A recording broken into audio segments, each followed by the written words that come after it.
Suara longsornya pun bukan suara krek, itu enggak besar, Wak. Sampai-sampai menimbulkan suara ledakan yang terdengar ke pedalaman Australia dan Inggris, Wak.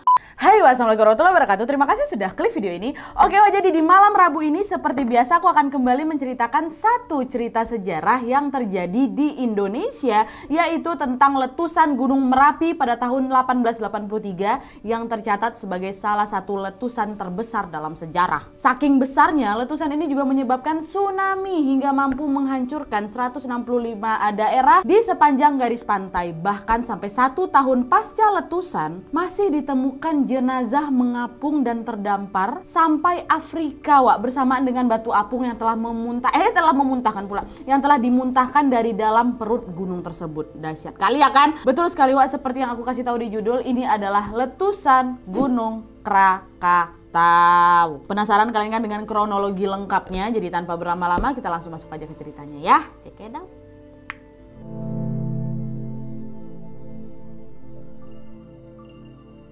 Oke, Wak, sebelum kita membahas nih tentang letusan super dahsyat ini, aku mau jelasin dulu sama kalian sedikit tentang latar belakangnya Gunung Krakatau ini ya. Biar kita sama-sama punya gambaran nih gunung ini tuh apa dan gimana sih sebenarnya gitu ya. Nah, jadi, Wak, Gunung Krakatau ini adalah salah satu gunung berapi aktif dari total sekitar 129 gunung berapi yang ada di Indonesia. Bisa dibilang juga 13% dari jumlah seluruh gunung merapi yang ada di dunia itu ada di Indonesia. Nah, kenapa di Indonesia ini ada banyak kali gunung merapi? Jadi gini, karena Indonesia ini termasuk dalam wilayah yang dilewati oleh Pacific Ring of Fire atau cincin api Pasifik. Dan menurut National Oceanic and Atmospheric Administration atau NOAA, Ring of Fire itu merupakan serangkaian dari 800 sampai 1000 gunung merapi yang membentang nih hampir 40.250 km di sekitar Samudra Pasifik. Nah, Ring of Fire ini membentang dari ujung selatan Amerika Serikat sampai ke sepanjang pantai barat Amerika Utara, melintasi Selat Bering, turun melalui Jepang, Indonesia, dan masuklah ke Selandia Baru. Nah, kalau di Indonesia, Wak, bisa kalian lihat di sini, barisan gunung api berdiri sepanjang 7.000 km dari Aceh hingga Sulawesi Utara, Wak, melewati Bukit Barisan, Jawa, Nusa Tenggara, dan Maluku. Nah, di antara bentangan panjangnya gunung merapi di Indonesia ini, Gunung Krakatau terletak di mana? Selat Sunda ini, di antara Pulau Jawa dan Pulau Sumatera. Dan secara administratif, Wak, Gunung Krakatau ini berada di Kecamatan Rajabasa, Kabupaten Lampung Selatan, Provinsi Lampung. Nah, tapi, Wak, biar kalian tahu, gunung ini nggak ujuk-ujuk muncul gitu aja ya. Ada lagi nih proses pembentukan yang panjang dan kompleks di dalamnya. Nah, sebelum terbentuk Gunung Krakatau ini, di Selat Sunda pada masa prasejarah, Wak, telah terlebih dahulu nih menjulang tinggi Gunung Merapi dengan ketinggian 2000 meter yang dikenal sebagai Gunung Krakatau Purba. Jadi ini beda, Wak, ya, antara Gunung Krakatau sama Gunung Krakatau Purba. Gunung Krakatau Purba ini kayak mamaknya Gunung Krakatau lah gitu, ibu Gunung Krakatau. Pernah kalian dengar kan? Itulah kenapa nanti ada yang namanya Gunung Anak Krakatau ya kan? Nah, nanti aku ceritain, tenang dulu, denger yang ini dulu. Nah, menurut catatan sejarah, Wak, Gunung Krakatau Purba ini meletus pada tahun 416 Masehi, dan juga memang di beberapa sumber ada yang bilang ini tahun 536 Masehi lah gitu, Wak. Tahun terburuk sepanjang masa nih di tahun 536 Masehi ini. 536 apa 535 ya, lupa aku. Kalian boleh lah nanti browsing-browsing lagi, Wak, ya. Nah, jadi, Wak, letusan ini pun gak main-main. Biar kalian tahu, Gunung Krakatau Purba ini meletus selama 10 hari dengan letusan puncak yang berlangsung selama 34 jam, Wak. Betul-betul bencana alam yang besar kali. Sampai-sampai letusan Gunung Krakatau Purba ini mampu membuat iklim dunia berubah. Di masa ketika Gunung Krakatau Purba ini meletus, Wak, disebut juga sebagai tahun kegelapan karena memang matahari itu redup dan hampir tidak terlihat cahayanya, Wak. Bahkan, Wak, ya, sejarawan dan arkeolog dari Harvard bernama Michael McCormick berkata bahwa masa itu adalah salah satu periode terburuk untuk manusia hidup. Nah, bayangkan, Wak, seberapa ngerinya hidup di zaman itu. Matahari bersinar cuma sekitar 4 jam ya waktu itu. Cahaya pun lemah, ada kayak cahaya bulan aja. Terjadi gagal panen besar-besaran dan kelaparan pun juga melanda di mana-mana. Suhu udara turun drastis. Musim panas saja tuh cuma 1,5 derajat Celcius. Wah, dingin kali kan? Kalau tinggal di zaman itu, jemuran kalian pun gak bakal kering waktu itu. Cuman nggak ada matahari, cuma 4 jam, yang ngeri kali ya kan? Dan kengerian dari letusan Gunung Krakatau Purba ini, Wak, juga tercatat dalam kitab Raja Purba. Purba pula. Raja Purwa, Raja Purwa yang ditulis oleh seorang pujangga dari Jawa bernama Ronggo Warsito. Dan dalam tulisan beliau, Ronggo Warsito berkata, ada suara guntur yang menggelegar berasal dari Gunung Batuwara. Ada pula goncangan bumi yang menakutkan, kegelapan total, petir dan juga kilat. Kemudian datanglah badai angin dan hujan mengerikan dan seluruh badai menggelapkan dunia. Sebuah banjir besar datang dari Gunung Batuwara dan mengalir ke timur menuju Gunung Kamula. Ketika air menenggelamkannya, Pulau Jawa pun menjadi terpisah, menciptakan Pulau Sumatera. Nah, Gunung Batuwara yang ditulis oleh Ronggo Warsito itulah Gunung Krakatau Purba nih. Nah, Gunung Krakatau Purba yang super dahsyat tadi sudah menghancurkan dan menenggelamkan lebih dari 2/3 bagiannya. Ya, nah letusan itu hanya menyisakan 3 pulau, namanya Pulau Rakata, Pulau Sertung, sama Pulau Panjang. Lalu di Pulau Rakata ini terjadi tuh aktivitas vulkanik. Nah, aktivitas vulkanik inilah yang akhirnya memunculkan 3 gunung Merapi di atas Pulau Rakata nih, yang bernama Gunung Rakata, Gunung Danan, sama Gunung Perbuawatan. Nah, 3 nih. Langsung dekat atas Pulau Rakata tuh kan. Nah, 3 komplek gunung berapi ini itulah disebut sama Gunung Krakatau gitu. Nah, kebayang kalian kan ya. Jadi ada satu gunung besar nih, Gunung Krakatau Purba kan meletus. Sisalah jadi 3 pulau. Nah, dari 3 pulau tadi ada 1 pulau yang punya aktivitas vulkanik di dalamnya. Karena itulah jadilah dia 3 gunung. Nah, 3 gunung. Nah, dari komplek 3 gunung itu yang dikenal sebagai Gunung Krakatau. Bukan Gunung Anak Krakatau ya, masih Gunung Krakatau gitu. Ngerti kalian kan? Apa sampai sini masih ada juga yang bingung? Mungkin kalian bertanya-tanya, gimana nih Nat? Jadi ini 3 gunung apa 1 gunung gitu? Kau bilang 3, tapi dibilangnya Krakatau. Yang benar mana ini Nat? Nah, ini nih bagian menariknya.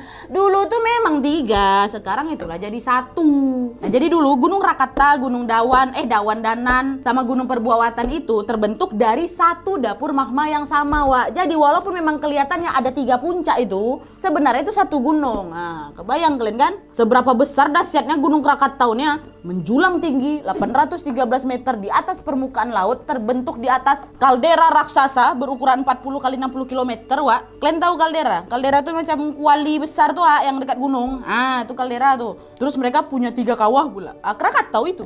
Bisa kalian bayangkan kan kalau gunung sebesar itu meletus, gimana? Tentu itu adalah sebuah kengerian yang teramat besar dan sangat diharapkan waktu itu semoga nggak terjadilah itu letusan kan. Tapi apa mau dikata, pada kenyataannya bencana alam itu betul-betul pernah terjadi. Ya, Gunung Krakatau meletus dengan dahsyat pada tahun 1883. Nah, kalian penasaran kan sebesar apa letusan Krakatau di tahun 1883 itu? Nah, ini nih aku ceritakan ya kronologisnya di sini. Tapi sebelumnya kalian perlu tahu juga, gunung pun kalau mau meletus nggak langsung meletus gitu aja kan. Beberapa waktu sebelum letusan itu terjadi, gunung ini kan pasti udah kayak ngasih tanda-tanda gitu kan, Nah, apa aja nih tanda-tanda yang udah dikirimkan oleh Gunung Krakatau sebelum akhirnya meletus pada bulan Agustus tahun 1883. Penasaran? Nah, kita masuk nih ke kejadian-kejadian menjelang letusan Krakatau ya. Aduh, aku merinding loh bahas ini. Check it out lah.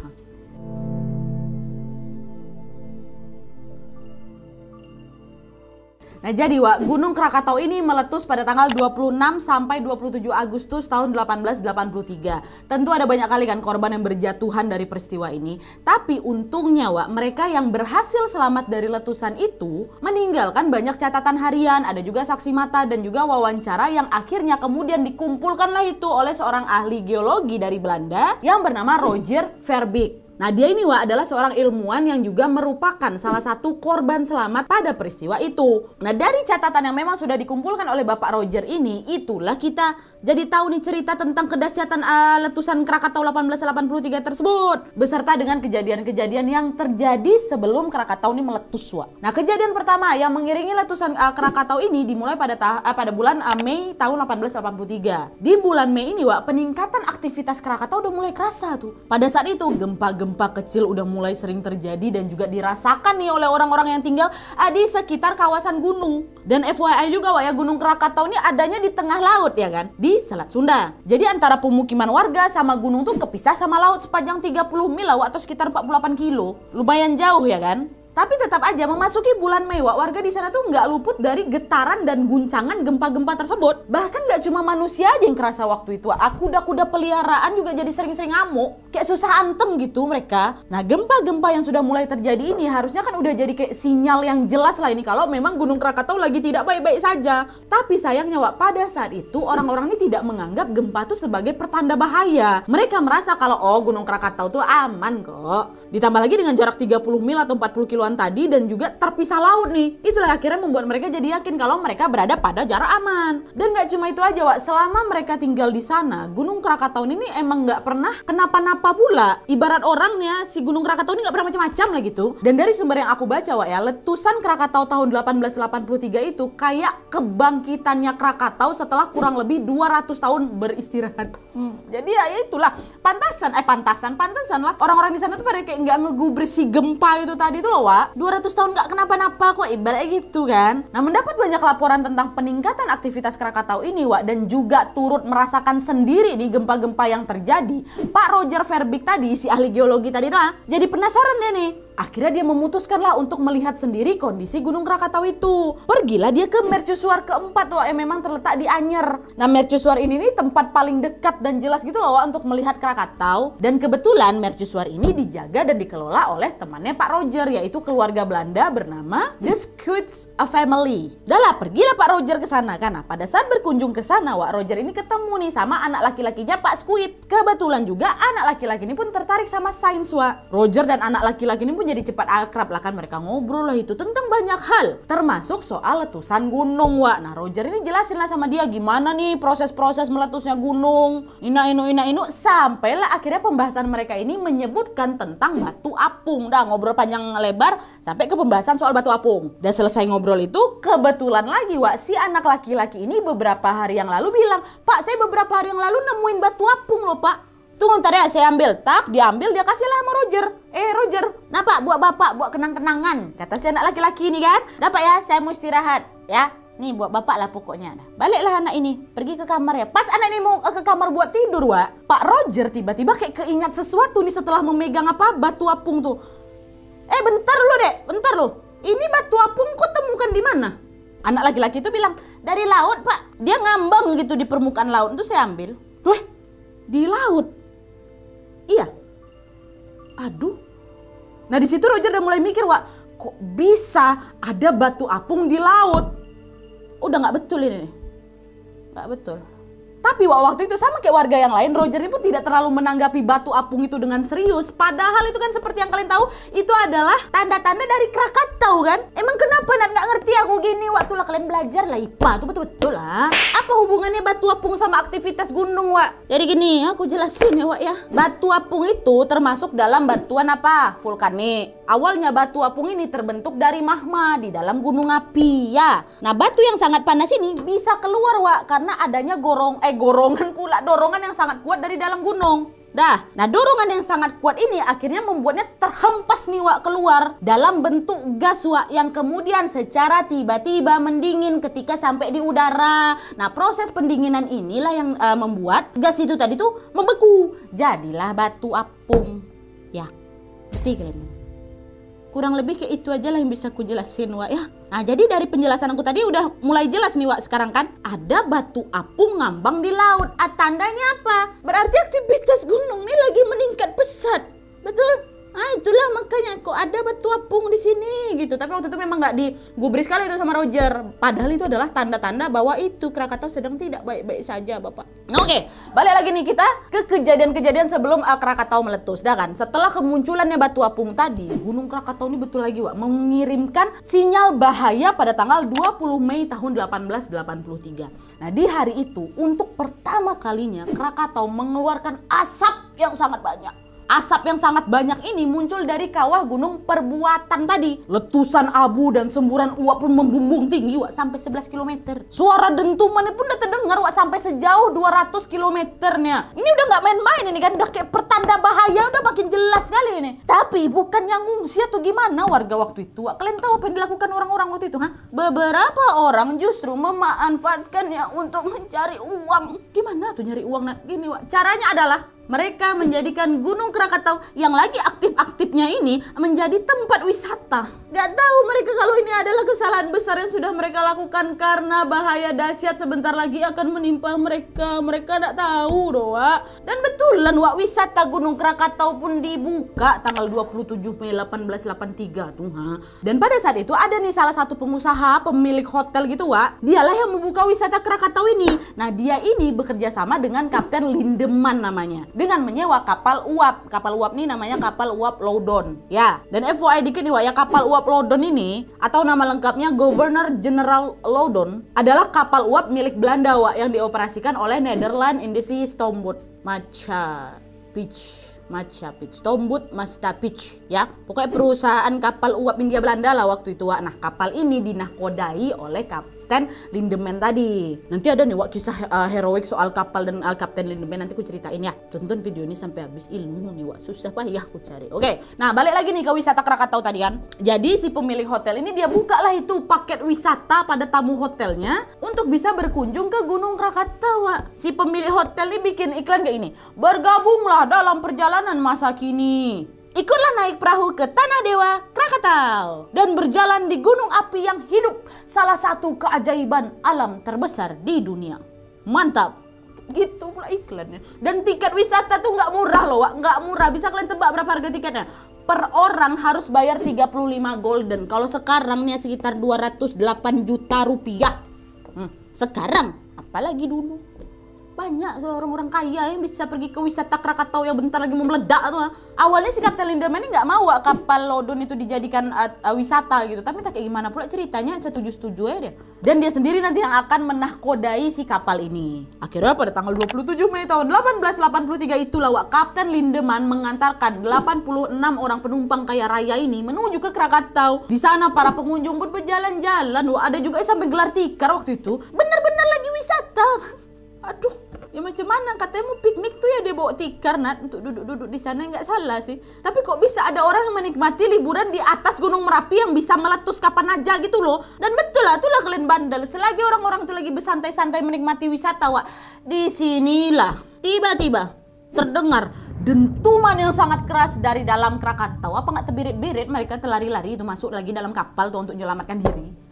Kalian pun tahu apa bahaya kalian datangin. Dan tuh udah mulai kan ada ledakan, buar kayak gitu. Dan ledakan-ledakan dan suara dentuman dari Gunung Krakatau terus menerus terjadi setelahnya, Wak.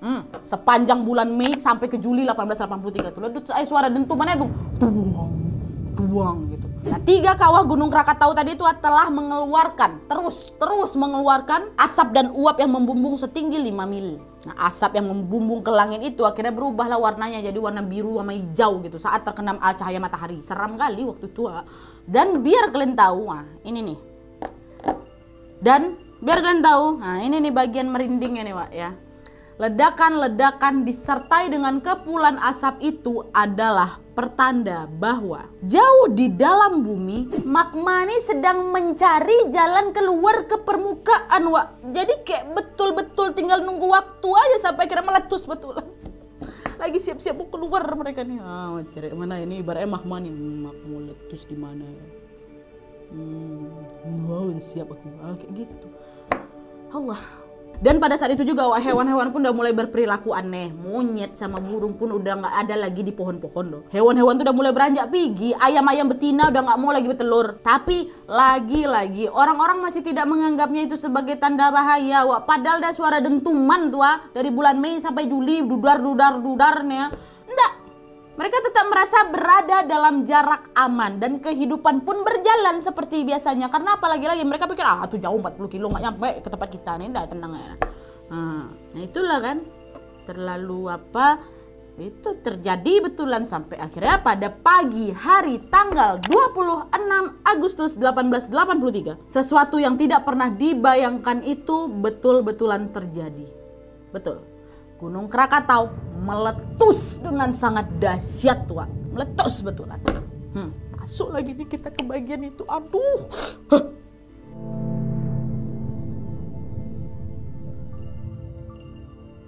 Nah jadi, Wak, pagi hari tanggal 26 Agustus 1883 sekitar jam 10 pagi, ketika orang-orang sudah mulai melakukan aktivitasnya seperti biasa, tanpa diduga-duga tiba-tiba tanah nih bergetar dengan sangat kencang, Wak. Bergetar. Gempa bumi kali ini betul-betul besar, Wak. Orang-orang barulah tuh mulai panik kan. Beberapa dari mereka langsung menghentikan semua aktivitasnya untuk kembali nih dan berlindung di rumah. Dan sekitar jam 1 siang, Wak, disitulah baru terdengar letusan yang sangat besar sampai memekakkan telinga. Di jam itulah, Wak, Gunung Krakatau pun akhirnya meletus.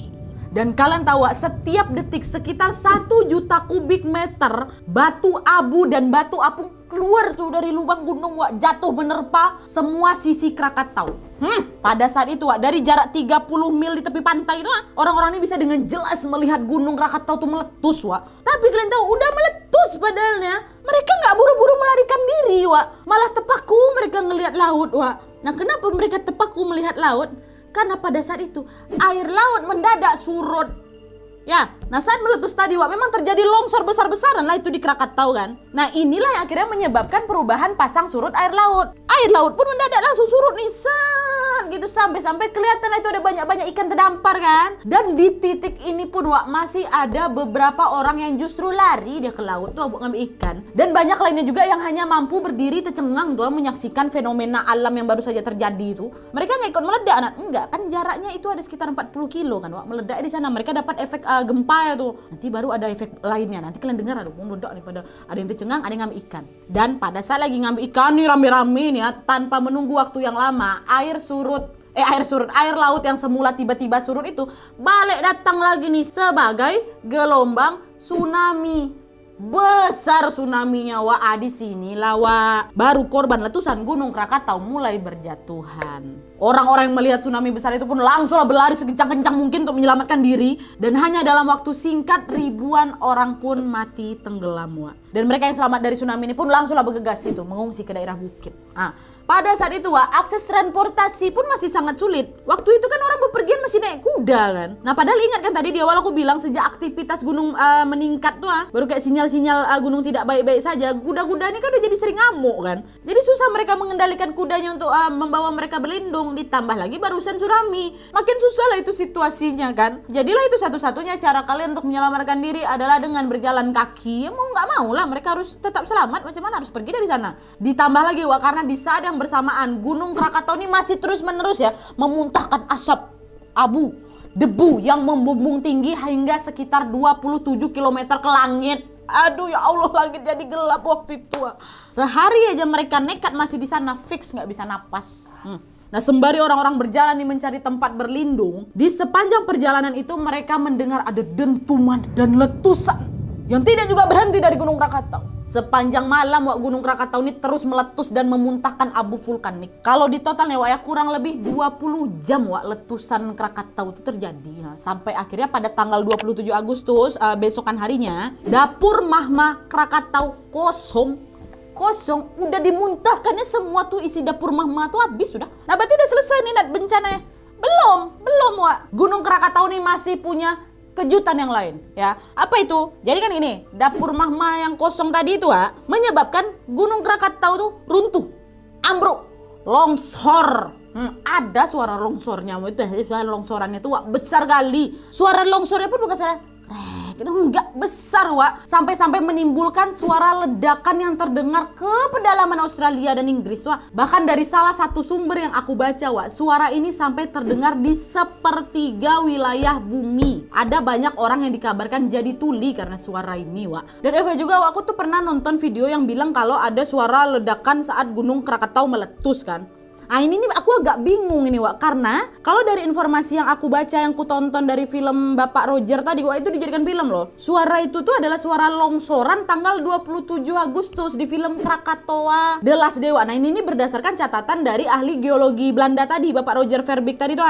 Katanya itu suara yang terdengar sampai Australia itu suara longsoran, bukan pada saat suara ledakan. Entahlah ya, cobalah kalian cari lagi kevalitannya soal informasi ini ya. Tapi kalau berdasarkan film itu tuh suara waktu longsor juga menimbulkan suara ledakan gede kali sampai Australia terdengar. Nanti boleh bantu aku, Wak, ya, ini yang mana yang betul ini suara longsoran atau suara ledakan, oke? Karena dari sumber yang kubaca ada sedikit perbedaan gitu, Wak, ya. Tolong. Oke. Nah lanjut lagi. Jadi kan tadi itu apa? Dapur magmanya kan udah kosong kan. Ibarat isi perutnya ini udah habis lah gitu. Longsor lah gara-gara itu. Sampai habis wah itu semua badannya Krakatau tuh. Makanya nggak heran kalau suara longsoran itu pun sedahsyat itu. Dan longsoran tadi pun menyebabkan tsunami wah. Dan kalian tahu tsunaminya berkali-kali lebih seram lagi. Kenapa? Karena runtuhan ini juga melongsorkan batuan-batuan terakhir di Krakatau wah. Jatuhlah itu ke laut, menyentuh air dan berjalan bagai gumpalan uap lahar wak. Abu, gas, batu semuanya campur jadi satu dan memanasnya hingga lebih dari 500 derajat Celcius. Ada tsunami sepanas itu wak, ada nih. Dengan ombak setinggi 40 meter wak. Tsunami itu pun langsung menghantam daratan dan menghancurkan apapun yang dilewatinya. Ingat tadi kan aku cerita tentang orang-orang yang mengungsi ke bukit tuh. Dari 3.000 orang yang mengungsi wak, 1.000 diantaranya tewas. Dan sisanya yang selamat ini pun dan derita luka parah juga. Sedih kan? Gak ngebayangin aku waktu kejadian tuh kayak gimana mencekam kalian tuh. Kayak mimpi buruk mungkin. Tapi gak mimpi nih dong, nyata terjadi. Udah dipikir kiamat mungkin hari itu ya. Macam mana dahsyatnya letusan di hari itu sampai badannya Krakatau tuh ikut hancur kan wak. Dan biar kalian tahu kurang lebih 60% tubuh Krakatau tuh hancur wak di bagian tengah ya. Yang akhirnya menyisakan kaldera besar dengan diameter sekitar 7 km. Nah jadi setelah ledakan tadi wak, dari 3 puncak gunung Krakatau tuh kan hilang tuh, meledak kan. Nah terus menyisakan kurang dari setengahnya gitu wak. Nah seiring berjalannya waktu wak, aktivitas di bawah laut ini pun terus berlangsung lagi. Dan dari periode 1927 sampai 1929 muncullah itu sebuah dinding kawah ke permukaan laut sebagai hasil dari erupsi. Dan semakinlah itu bertumbuh wak, menjadi pulau yang kita kenal sebagai Pulau Anak Krakatau atau Gunung Anak Krakatau yang kita tengok sekarang. Ngerti kan kalian wak ya? Paham kan? Setelah Krakatau tuh meledak, 3 gunung tadi tuh meledak, bukan sisanya itu anak Krakatau, bukan. Muncul lagi nih. Berjalannya waktu 1929, 27 muncul gara-gara aktivitas vulkanik dari bawah laut kan. Nah, itulah sekarang jadi anak Krakatau. Ya. Begitulah selusulnya wak. Yang kita tengok tiap hari ya itu. Dari peristiwa maha dahsyat tuh wak, dan bencana alam itu sampai menewaskan sekitar 36.000 orang wak, menghancurkan 165 desa dan menyebabkan tsunami paling besar di dunia. Banyak mayat bahkan mengambang bersama dengan batu apung sampai mereka tuh terdampar ke pantai-pantai Afrika wak. Bahkan pemerintah Belanda waktu itu harus memesan sekitar 250.000 galon bensin untuk membakar jasad-jasad tadi itu. Ya Allah. Nah tapi wak belum habis nih, aku mau kasih satu bonus kalian soal kisah heroik yang terjadi di kala bencana dahsyat itu terjadi. Ya tadi kan aku bilang kan ada kisah heroik dari seorang kapten. Nah ini aku cerita nih wak ya. Nah jadi gini nih, pasti kalian juga pernah dengar kan istilah pelaut yang hebat tidak lahir dari laut yang tenang kan. Aku rasa ini pas kali wak disematkan pada sosok Kapten Lindeman. Masih ingat kalian sama kapten ini kan?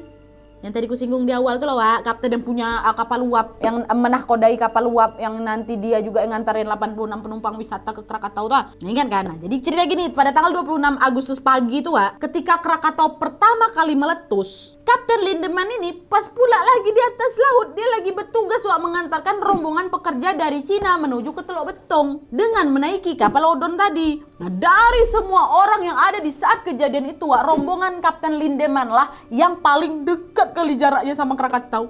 Nah saat Kapten Lindeman ini bertolak dari pelabuhan Anyar wak, keadaan masih bebe aja tuh. Tapi pas sudah sampai di tengah laut inilah wak, Kapten Lindeman pun mulai merasakan ada hal-hal yang gak wajar. Ombaknya gak tenang, jarum kompas mutar-mutar terus, angin kencang, mencekam lah pokoknya. Dan yang paling terasa adalah ketika hujan abu wak mulai turun kan. Abu dan debu dari gunung pun jatuh wak, itu menimpa kapal. Otomatis kapal kan makin lama makin berat wak. Kalau nggak segera dibersihin nih kapal bisa oleng, nggak bisa ngimbang. Akhirnya kapal Lindeman beserta seluruh awak kapal secara berganti-gantian tuh wak, membersihkan debu-debu tuh. Bahkan nggak mempan lagi pakai sapu, pakai sekop. Saking tebalnya debu waktu itu. Dan itu juga nggak boleh ditinggal wak ya, karena kalau ditinggal bentar aja debu tebal lagi. Dan nggak cuma itu aja, langit pun gelap, jarak pandang tuh terbatas wak. Bahkan kalau misalnya kita ngacungin tangan depan mukanya, tangannya nggak kelihatan sama sekali wak. Belum lagi udara makin kotor yang membuat mereka akhirnya sulit bernapas. Dan setelah kurang lebih 20 jam terapung di laut wak, Kapten Lindeman pun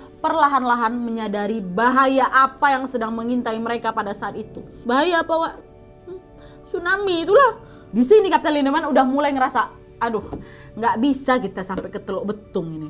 Udah pasti pelabuhannya hancur. Akhirnya Wak Kapten Lindeman pun membuat keputusan yang sangat besar dan riskan. Dia langsung bergegas menemui penumpangnya dan mengabarkan bahwa, ibu-ibu, bapak-bapak, kami akan mengubah arah haluan. Nah, kalian tahu Kapten Lindeman ini mau bawa kapal ini kemana, Wak? Buru-buru ke darat? Enggak, bukan. Kapten Lindeman akan merubah haluan sebaliknya. Sebaliknya, Kapten Lindeman akan membawa kapal tuh mendekati ombak tsunami. Bukan lari, Wak, disamperin sama dia.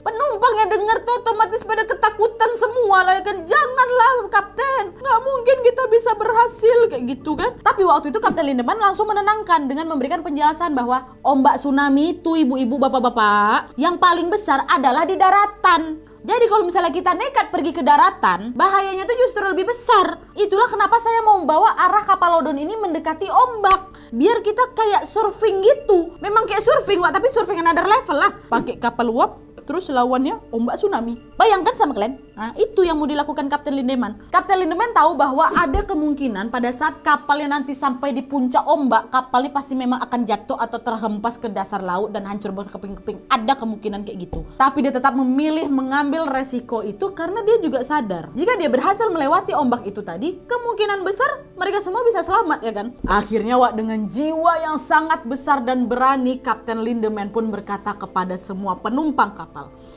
jika ini adalah kehendak Tuhan, aku akan senang memberi hidupku untuk selamatkan kalian semua.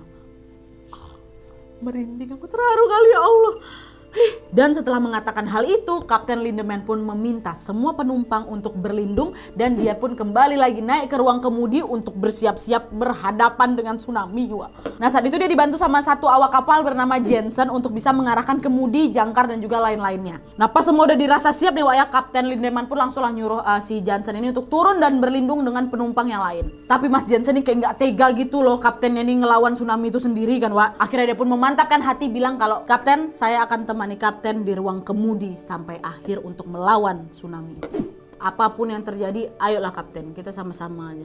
Aduh, Mas Jensen, baik kali kau. Jadilah itu, Wak, mereka berdua dengan gagah berani berhadapan dengan tsunami. Udah benar-benar siap mempertaruhkan nyawa gitu loh, Wak, mereka. Dan gak lama kemudian betul tuh ombak datang kan, meninggi. Perlahan-lahan Kapalodon juga merangkak, naik, ikutan naik dah. Zut. Kapten Lindeman sama Jensen pun terus berpegang erat pada kemudi, Wak. Gak mau dilepasin walaupun terkena terpaan angin, air, kuyup lah. Pokoknya mereka sekuat tenaga tuh. Tetap mereka pegang kemudinya. So, tsunami datang. So, dia lawan. So, ini tsunami datang. Wah, pegang kemudi terus, jangan lepas. Lepas bisa terbalik. Wah, lewat tsunami. Turun dia. Wah, dah tsunami ke daratan. Lewat, Wak, berhasil Kapalodon untuk ngelewatin ombak tsunami itu. Alhamdulillah, ya Allah. Mereka semua selamat, kapal nggak jatuh, nggak tenggelam, nggak hancur, selamat semuanya. Wah, ini yang bagian bikin aku terharu kali itu. Ya Allah, betul-betul heroik kali ya. Dan berkat jasa Kapten Lindeman yang luar biasa dalam kejadian ini, Kapten Lindeman pun dihadiahi salib emas dari penguasa Belanda, Wak. Dan dia tetap menjadi kapten untuk kapal uap Lodon sampai akhir hayatnya. Good job Kapten, good job Mas Jensen, mantap. Oke, Wak, jadi itu tadi cerita sejarah tentang letusan Gunung Krakatau tahun 1883. Bentar, Wak, mari sejenak bernapas aku dulu ya. Bahas ceritanya betul-betul kayak bikin emosi teradu-adu, Wak, ya. Geram iya, takut iya, sedih iya, mengharu biru pula apalagi, ya kan. Kalau kalian kayak gimana, Wak? Bagian mana yang paling kalian suka dari cerita ini? Kalau aku jujur nih, Wak, ya, kagum kali sama kisahnya Kapten yang barusan tadi tuh. Kayak emang betul ya, di situasi sesulit apapun kita tuh kayak nggak boleh nyerah gitu loh. Harapan itu masih ada. Kalau kita nggak nyari jalan keluar ya nggak bakal berhasil. Mau pasrah, tenggelam sama debu tebal tuh bisa aja kan. Malas mikir. Tapi balik lagi, kalau Allah juga pengen kita selamat ya bakal selamat juga gitu. Keren kali lah Kapten. Itu bagian mengharukannya, tapi bagian sedihnya pasti yang waktu bagian meletus itulah, Kak, ya. Macam mana itu ya? Gak kebayang aku kayak gimana situasinya waktu itu. Mungkin kalau aku ada di sana udah kiamat mungkin kurasa tuh. Dan juga aku mau mengingatkan sampai saat ini juga anak Krakatau masih aktif kok, Wak. Dan dia bisa meledak kapan saja. Jadi ya semoga itu tidak terjadi lagi ya. Amin ya Rabbal Alamin. Jadi mari kita agak rekap dikit nih Wak ya.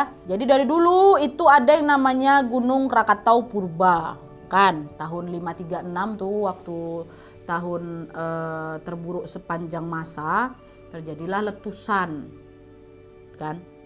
Dari letusan itu Gunung Krakatau Purba ini jadi 3 pulau tuh 2, 3 terpecah. Salah satu pulaunya ada 3 kawah gunung dari satu dapur magma. Tahun 1883 meletuslah ini kan yang barusan kita ceritain tuh, meletus, sisalah setengah. Sisa setengah, berjalannya waktu timbul lagi aktivitas vulkanik di atas bawah laut, naik jadilah gunung lagi. Nah, ini gunung apa nih atau pulau apa? Pulau Anak Krakatau yang ada saat ini ya. Pun bisa meledak kapan aja. Astagfirullahaladzim. Nauzubillah min dzalik. Oke, kayak gitu ya kawan-kawan, wawaku kesalian sekalian. Sekian aja lah, udah aku nggak tahu lagi mau nutup apa lagi. Oke Wak, jadi sekian dulu videonya. Terima kasih banyak yang sudah menonton. Kalau kalian suka video ini, klik like ya. Jangan lupa komen di bawah untuk ide dan saran-saran untuk video selanjutnya.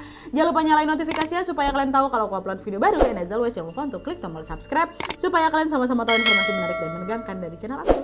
See you next video Wak, bye.